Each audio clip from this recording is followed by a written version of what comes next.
Hi hello ನಮಸ್ತೆ friends, ನಾನು ನಿಮ್ಮ Shivraj from Shivraj K tech. Friends, ಇವತ್ತಿನ ಈ ಒಂದು ವಿಡಿಯೋದಲ್ಲಿ ನಾನು ನಿಮಗೆ ಏನು ತಿಳಿಸ್ಕೊಡ್ತೀನಪ್ಪ ಅಂತಂತಂದರೆ, ಮನೆಯಲ್ಲೇ ಕೂತು ನೀವು ಯಾವ ಥರ ನಿಮ್ಮ ಆಧಾರ್ ಕಾರ್ಡಲ್ಲಿರ್ತಕ್ಕಂಥ ವಿಳಾಸವನ್ನು ಚೇಂಜ್ ಮಾಡ್ಕೋಬೋದು ಎಂಬುದನ್ನು ಈ ವಿಡಿಯೋದಲ್ಲಿ ನಾನು ನಿಮಗೆ ತಿಳಿಸ್ಕೊಡ್ತಾ ಹೋಗ್ತೀನಿ. ಅದಕ್ಕಿಂತ ಮುಂಚೆ ನೀವಿನ್ನೂ ನಮ್ಮ ಯೂಟ್ಯೂಬ್ ಚಾನಲ್ಗೆ ಸಬ್ಸ್ಕ್ರೈಬ್ ಆಗಿಲ್ಲ ಅಂದರೆ ಕೆಳಗಡೆ ಕಾಣ್ತಾ ಇರ್ತಕ್ಕಂತಹ ರೆಡ್ ಕಲರ್ ಸಬ್ಸ್ಕ್ರೈಬ್ ಬಟನ್ ಮೇಲೆ ಸಬ್ಸ್ಕ್ರೈಬ್ ಮಾಡಿ, ಹಾಗೆ ಪಕ್ಕದಲ್ಲಿ ಬರ್ತಕ್ಕಂಥ ಬೆಲ್ ಐಕನ್ ಮೇಲೆ ಕ್ಲಿಕ್ ಮಾಡಿ ಅಂತ ಹೇಳ್ತೀನಿ. ಹೌದು ಸ್ನೇಹಿತರೆ, ನೀವು ಮನೆಯಲ್ಲೇ ಕೂತು ನಿಮ್ಮ ಆಧಾರ್ ಕಾರ್ಡನ್ನು ನೀವು ಚೇಂಜಸನ್ನು ಮಾಡ್ಕೋಬೋದು. ನೀವು ಆಧಾರ್ ಕಾರ್ಡನ್ನು ವಿಳಾಸವನ್ನು ಚೇಂಜಸನ್ನು ಮಾಡ್ಕೋಬೇಕಪ್ಪ ಅಂತಂತಂದರೆ ನಿಮಗೆ ಬೇಕಾಗ್ತಕ್ಕಂಥ ಸಪೋರ್ಟಿಂಗ್ ಡಾಕ್ಯುಮೆಂಟ್ ಏನಪ್ಪ ಅಂತಂತಂದರೆ ಗೆಜೆಟೆಡ್ ಫಾರ್ಮನ್ನು ನೀವು ರೆಡಿಯನ್ನು ಮಾಡ್ಕೊಳ್ಬೇಕಾಗುತ್ತೆ. ಅದನ್ನು ಯಾವ ಥರ ರೆಡಿ ಮಾಡಬೇಕಪ್ಪ ಅಂತ ನಿಮ್ಮ ನಿಯರೆಸ್ಟು ಆನ್ಲೈನ್ ಶಾಪ್ಗಳಿರುತ್ತೆ, ಅಲ್ಲಿ ಹೋಗಿ ಒಂದು ಗೆಜೆಟೆಡ್ ಫಾರ್ಮನ್ನು ರೆಡಿ ಮಾಡ್ಕೊಳ್ಳಿ. ಅದಾದ ನಂತರ ಯಾವುದೋ ಒಂದು ಪಶು ಆಸ್ಪತ್ರೆನೋ ಇಲ್ಲ ಸರ್ಕಾರಿ ಆಸ್ಪತ್ರೆನೋ ಇಲ್ಲ ಹೈಸ್ಕೂಲ್ ಶಾಲೆ ಹೆಡ್ ಮಾಸ್ಟ್ರು ಇವ್ರ ಕಡೆಯಿಂದ ನೀವು ಗೆಜೆಟೆಡ್ ಆಫೀಸರ್ದ ಸೈನ್ ಮಾಡಬೇಕಾಗುತ್ತೆ. ಅದರ ಜೊತೆಗೆ ಗೆಜೆಟೆಡ್ ಆಫೀಸರ್ ಸೈನ್ ಮಾಡಿಸಿದ್ರಿ, ಅದ್ರ ಜೊತೆಗೆ ನಿಮ್ಮ ಆಧಾರ್ ಕಾರ್ಡ್ಗೆ ನಿಮ್ಮ ಫೋನ್ ನಂಬರ್ ಲಿಂಕ್ ಇರಬೇಕಾಗುತ್ತೆ.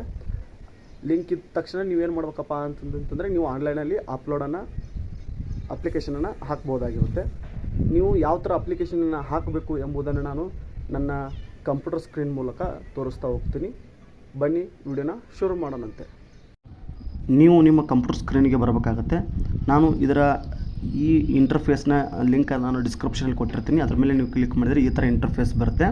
ಇಲ್ಲಿ ಮೇಲ್ಗಡೆ ನಿಮ್ಮ ಆಧಾರ್ ಸಂಖ್ಯೆಯನ್ನು 12 ನಂಬರ್ ಇರತಕ್ಕಂಥ ಆಧಾರ್ ಕಾರ್ಡ್ ಸಂಖ್ಯೆಯನ್ನು ಎಂಟರ್ ಮಾಡಬೇಕಾಗುತ್ತೆ.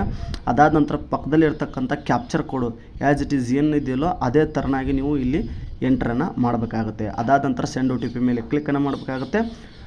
OTP ನಿಮ್ಮ ರಿಜಿಸ್ಟ್ರೇಟೆಡ್ ಫೋನ್ ನಂಬರ್ಗೆ OTP ಹೋಗುತ್ತೆ. OTP ಹೋದ ತಕ್ಷಣ ಆ OTPನಲ್ಲಿ ನೀವು ಇಲ್ಲಿ ಎಂಟರ್ ಮಾಡಿ ಲಾಗಿನ್ ಮಾಡಬೇಕಾಗುತ್ತೆ. ಲಾಗಿನ್ ಮಾಡಿದ್ರೆ ಇರುತ್ತೆ ಇಂಟರ್ಫೇಸ್ ಕಾಣುತ್ತೆ. ಇಲ್ಲಿ ನೀವು ಅಡ್ರೆಸ್ ಅಪ್ಡೇಟ್ ಅಂತೇಳಿ ಆಪ್ಷನ್ ಕಾಣ್ತಿದೆ ಸ್ನೇಹಿತರೆ, ನೀವು ಮೇಲ್ಗಡೆಯಲ್ಲಿ ನೋಡ್ತಾ ಇರ್ಬೋದು. ಅದ್ರ ಮೇಲೆ ನೀವು ಕ್ಲಿಕ್ಕನ್ನು ಮಾಡಬೇಕಾಗುತ್ತೆ. ಕ್ಲಿಕ್ಕನ್ನು ಮಾಡಿದ ನಂತರ ನೀವೇನು ಮಾಡಬೇಕಪ್ಪ ಅಂತಂದರೆ ಇಲ್ಲಿ ಅಪ್ಡೇಟ್ ಆಧಾರ್ ಆನ್ಲೈನ್ ಅಂತಂತೇಳಿದಿಲ್ಲ, ಅದ್ರ ಮೇಲೆ ನೀವು ಕ್ಲಿಕ್ಕನ್ನು ಮಾಡಬೇಕಾಗುತ್ತೆ. ಕ್ಲಿಕ್ಕನ್ನು ಮಾಡಿಬಿಟ್ಟು ಒಂದು ಸರಿ ಹೌ ಇಟ್ ವರ್ಕ್ಸ್ ಅಂತಂತೇಳಿ ಒಂದು ಪೂರ್ತಿ ಓದ್ಕೊಳ್ಳಿ. ಓದಾದ ನಂತರ ಪ್ರೊಸೀಡ್ ಟು ಅಪ್ಡೇಟ್ ಆಧಾರ್ ಅಂತಂತೇಳಿದಿಲ್ಲ, ಅದ್ರ ಮೇಲೆ ನೀವು ಕ್ಲಿಕ್ಕನ್ನು ಮಾಡಬೇಕಾಗುತ್ತೆ. ಅದ್ರ ಮೇಲೆ ನೀವು ಕ್ಲಿಕ್ಕನ್ನು ಮಾಡಿದ ನಂತರ ಈ ರೀತಿ ಇಂಟರ್ಫೇಸ್ ಬರುತ್ತೆ. ಇಲ್ಲಿ ಪ್ರೊಸೀಡ್ ಟು ಅಪ್ಡೇಟ್ ಆಧಾರ್ ಅಂತಂತ ಒತ್ತಬೇಕಾಗುತ್ತೆ. ಇಲ್ಲಿ ಕರೆಂಟ್ ಅಂದರೆ ನಿಮ್ಮದು ಪ್ರೆಸೆಂಟ್ ವಿಳಾಸ ಏನಿದೆಯೋ ಅದನ್ನು ತೋರಿಸುತ್ತೆ. ಅದಾದ ನಂತರ ನೀವೇನು ಅಪ್ಡೇಟ್ ಮಾಡಬೇಕಂತಿದ್ದೀರೋ ಆ ವಿಳಾಸವನ್ನು ತೋರಿಸುತ್ತೆ. ಇಲ್ಲಿ ಕೇರ್ ಆಪ್ ಅಂತಂತ ಹೇಳಿದೆ ಅಂತಂತಂದರೆ ನೀವು ಸಣ್ಣ ಮಕ್ಕಳಾಗಿದ್ದರೆ ನಿಮ್ಮ ಕೇರನ್ನು ಯಾರು ಮಾಡ್ತಾರೆ? ನಿಮ್ಮ ಫಾದರ್ ಮಾಡ್ತಾರೆ. ಇನ್ನು ನಿಮ್ಮದು ಮ್ಯಾರೇಜ್ ಆಗಿತ್ತಪ್ಪ ಅಂದರೆ ನಿಮ್ಮ ಕೇರ್ ಯಾರು ಮಾಡ್ತಾರೆ? ನಿಮ್ಮ ವೈಫ್ ಮಾಡ್ತಾರೆ. ಅಂದರೆ wife of XYZ, daughter of XYZ, son of XYZ ಅಂತ ಇರುತ್ತೆ. ಆ ರೀತಿ ನೀವು ಎಂಟ್ರನ್ನು ಮಾಡ್ಕೋಬೇಕಾಗುತ್ತೆ. ಅದಂತರ ಕೆಳಗಡೆ ನಿಮ್ಮ ಪಿನ್ ಕೋಡನ್ನು ಡೈರೆಕ್ಟಾಗಿ ಎಂಟ್ರಿ ಮಾಡಬೇಕಾಗುತ್ತೆ. ಎಂಟ್ರಿ ಮಾಡಿದ ತಕ್ಷಣ ಕರ್ನಾಟಕ ಆ ಪಿನ್ ಕೋಡ್ ತಕ್ಕಂಗೆ ಆ ಸ್ಟೇಟು ಡಿಸ್ಟಿಕ್ಕು ಸೆಲೆಕ್ಟ್ ಆಗುತ್ತೆ. ಅದಾದ ನಂತರ ನಿಮ್ಮ ವಿಲೇಜನ್ನು ಸೆಲೆಕ್ಟ್ ಮಾಡ್ಕೋಬೇಕಾಗುತ್ತೆ. ನಿಮ್ಮ ವಿಲೇಜನ್ನು ನೀವು ಸೆಲೆಕ್ಟ್ ಮಾಡಿಕೊಂಡ್ರೆ ಪೋಸ್ಟು ಮತ್ತು ನಿಮ್ಮದು ವಿಲೇಜ್ ಏನಿರುತ್ತೆ ಆಟೋಮೆಟಿಕ್ಲಿ ರೀಡೈರೆಕ್ಟ್ ಆಗಿ ಬರುತ್ತೆ. ಸ್ಪೆಲ್ಲಿಂಗ್ ಏನಾದರೂ ಮಿಸ್ಟೇಕ್ ಇದ್ದರೆ ನೀವು ಅಪ್ಡೇಟನ್ನು ಮಾಡ್ಕೊಳ್ಬೋದು, ಕರೆಕ್ಷನನ್ನು ಮಾಡ್ಕೋಬೋದು.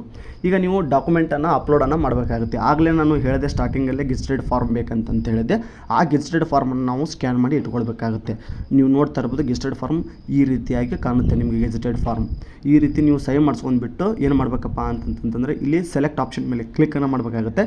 ಇಲ್ಲಿ standard certified for group A officer ಅಂತ ಬರುತ್ತೆ. ಅದರ ಮೇಲೆ ನೀವು ಗ್ರೂಪ್ ಎ ಆಫೀಸರ್ ಅಂತ ಬರುತ್ತೆ. ಅದರ ಮೇಲೆ ನೀವು ಕ್ಲಿಕ್ಕನ್ನು ಮಾಡ್ಕೋಬೇಕಾಗುತ್ತೆ.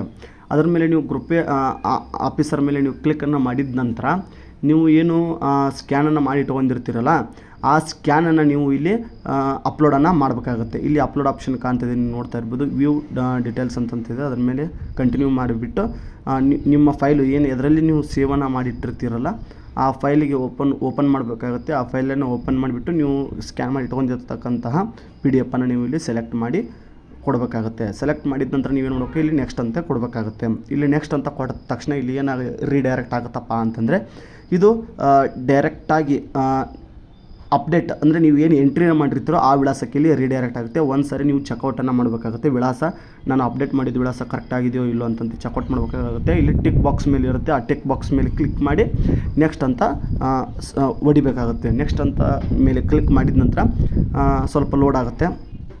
ಲೋಡ್ ಆದ ತಕ್ಷಣ ಡೈರೆಕ್ಟಾಗಿ ಪೇಮೆಂಟ್ಗೆ ಹೋಗುತ್ತೆ.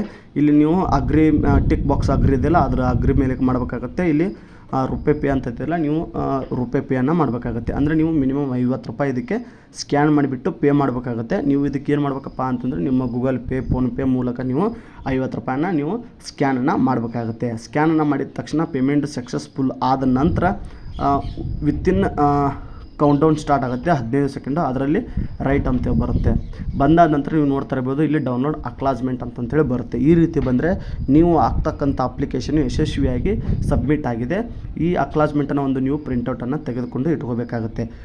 ಈ ವಿಡಿಯೋ ನಿಮಗೆ ಇಷ್ಟ ಆದರೆ ಕೆಳಗಡೆ ಕಾಣ್ತಿರ್ತಕ್ಕಂಥ ಸಬ್ಸ್ಕ್ರೈಬ್ ಮಾಡಿ, ಈ ವಿಡಿಯೋ ಕುರಿತು ಕಮೆಂಟನ್ನು ಹಾಕಿ ಅಂತ ಹೇಳ್ತಾ ಈ ವಿಡಿಯೋನ ಇಲ್ಲಿಗೆ ಮುಗಿಸ್ತೀನಿ. ಜೈ ಹಿಂದ್, ವಂದೇ ಮಾತರಂ.